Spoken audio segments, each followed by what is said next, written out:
Hey guys, today I'm going to make a quick video on your solenoid release machines and what could be going on with them. This is a fairly common issue I see a lot, but what happens here is, if you take a look at the solenoid, you'll see a gap in between this washer here and the core. And what's happened here is, the core is on a threaded shaft, and what happens is the core actually runs in a little bit, limits the amount of stroke you get. So when this solenoid activates, it can't go far enough. This thing should be sticking out about here. And what it does is, if you look here, this pulls the trigger back. That lets the arm bearing come off the trigger and release fine. Now what's going to happen is you're going to start getting broken birds in and out. You won't be able to have your target set accurately. This applies to all your skeet machines with solenoids, trap machines, and bunker machines. What needs to happen here, once the solenoid is activated, the trigger should be about 5 millimeters between the fail-safe bar. And that's all you need, just a little bit of a gap. Now, I don't have this mounted to the machine. I don't have a solenoid machine here, so I apologize for that. But you get an idea what's going on. Here's your fail-safe bar mounted to the machine. Once that fires, you want just a little bit of a gap right here. What I do is I take a number 1 Phillips screwdriver, stick it in here, and I make an adjustment to it, and that's about the right gap. So you'll see this, and what you need to do here is, this is an older solenoid, probably the most common one you're going to see out there. This one here has an 8 millimeter acorn nut on the top. So if you have one of the newer ones, you just take an 8 millimeter wrench, you're going to hold that here, take your 8 millimeter nut driver back here, and you can take this one off. I'm going to show you on this one here, since this is going to be a little more common. What I do is I take a 4 millimeter Allen key and I cut them down. What that allows me to do is get this in this little 4 millimeter cap head right here, just like that. But if this is mounted to the machine, I don't have to take this all off the machine now. I can get the 4 millimeter in here and hold this back without taking the solenoid apart and taking this whole thing off the machine. It's just going to save you a bunch of time. So what I'll do now is I'll get this in here. I'm going to take this back piece off. Just grab that so nothing gets lost.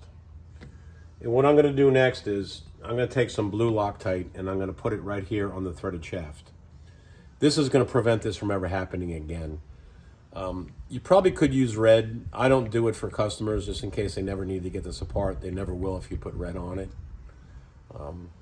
I don't think you ever have to, but that's just my opinion. I use blue. Blue seems to work. I've been doing this for years and really haven't seen one come back where it wasn't fixed. So what I'll do now is I'll unscrew this a little bit,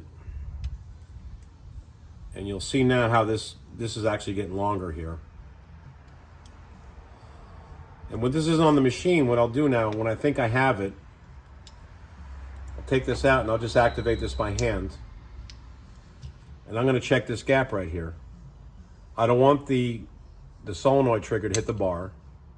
I just want it off there a little bit. The book says about 5 millimeters, so you don't have to be exact with it. Just get it close enough and you'll be fine. But I just don't want it hitting the bar. So once you have that, you can sit here and you can unscrew the core and push this in. Once you get the gap, you're basically done at that point. The Loctite will take care of itself. It takes, I don't know, an hour or two to dry, whatever. I'll take this, put it back on. Put this back on. Now, if you notice here, I'm going to show you something too. You've got a little notch right here. And when I tighten this up, what I'm going to do is I make sure the spring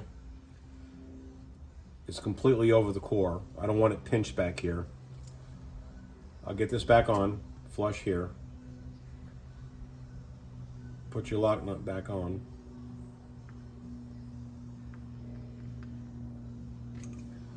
I'll start getting her tight. I'm not holding the front yet.